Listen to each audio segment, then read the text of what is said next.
everyone, it's Sarah with Embrace Home Interiors, and today I'm going to share with you the 5 common mistakes I see in homes. First is clutter. I know this isn't what you want to hear, but take a look around and see if there's any clutter in your home. I thought so, but hey, even I have clutter in my home. But listen, no matter how nice or how perfectly laid out your furniture is, it's just not going to look nice if there's too much stuff and clutter. It just won't. Consider how much furniture and stuff you have in your space and decide what you need and what you don't. With that said, I totally get that it's hard with kids and pets, but it is possible to have a nicely laid out home that's uncluttered and still have space for the shoes, backpacks, books, and toys. Okay, on to number 2.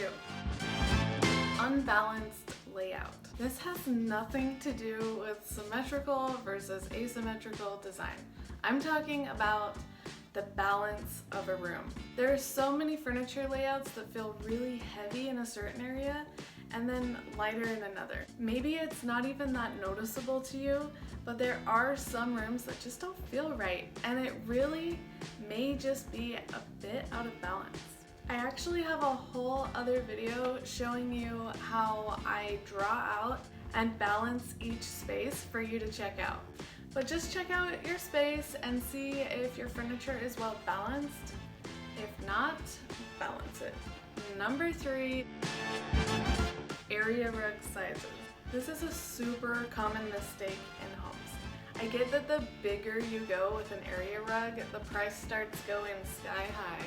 But consider what an area rug does. It separates space and it defines space. Most of us want each room to feel its biggest. I like to see it like this. The smaller the rug, the smaller the space actually feels. While the bigger the rug, the more spacious and grand a space can feel. Obviously, area rugs shouldn't go all the way up to every wall, but you get the idea. I'm going to share with you a good rule of thumb that I go by when choosing area rugs for homes. For the living room, I like all of the front legs of the sofas and chairs to be on the area rug.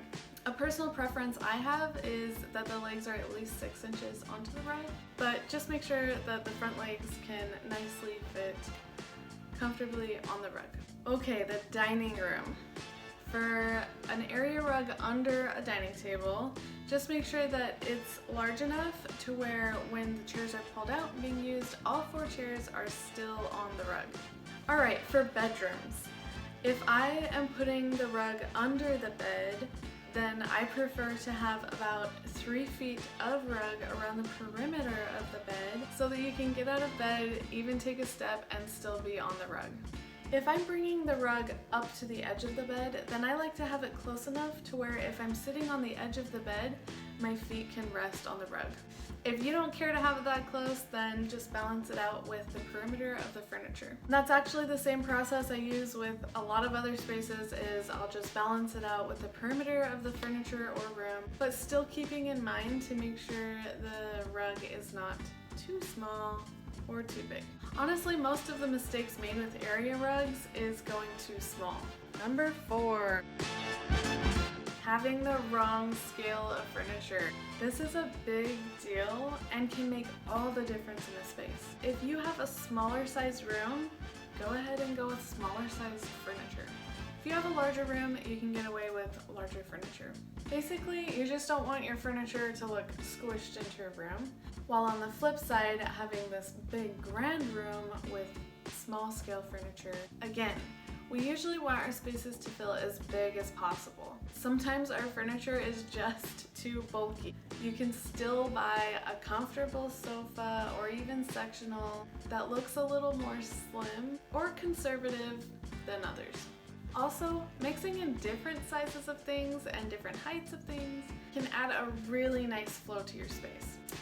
Bulky furniture can also just kind of clog up walkways, which actually brings me to my final mistake, number 5. Walkways. You may be thinking, what? But some common mistakes in placing furniture is that there isn't enough walkway space. This really is in conjunction with the scale of furniture, because if your furniture is too big, there obviously is less space to walk. So I'm gonna give you some suggested measurements for walkways in your home. This will help you so much when picking out furniture and laying it out. A good rule of thumb is to allow at least 3 feet of cleared space in front of doors and common walkways. Usually I have about 1 to 2 feet in between a sofa and coffee table or chairs and coffee table. For a bedroom, it is good to have about 2 or 3 feet of cleared space around the bed, and allow a bit more if there's furniture around the perimeter of the room. If there's more than one bed, again, keep 2 to 3 feet in between the beds. For a dining table, a good rule of thumb is to have at least 3 feet between the edge of the table and the wall, or if you have a hutch or other furniture in the room, 3 feet between the table and that piece of furniture. This allows for plenty of room for people to walk around the table while others are seated. Really, you just want to make sure that the doors and walkways are clear and that there's plenty of room to walk around. If you only remember one thing from this, remember 3 feet. Okay, so those are just 5 common mistakes I see. Just by following these simple guidelines, your home will feel so much better.